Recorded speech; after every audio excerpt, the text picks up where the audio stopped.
the DLyte machine, we actually have a few metal that we can actually polish.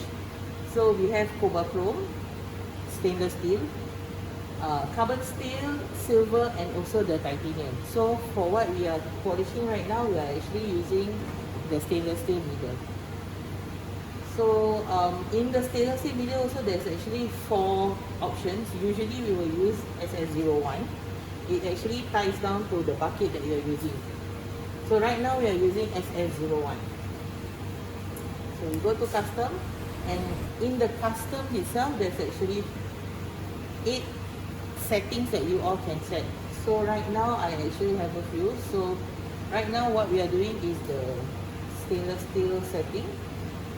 So why the setting is important is due to the reactivity of the media. So if it depends on what material that you're using and how aggressive you want your media to be.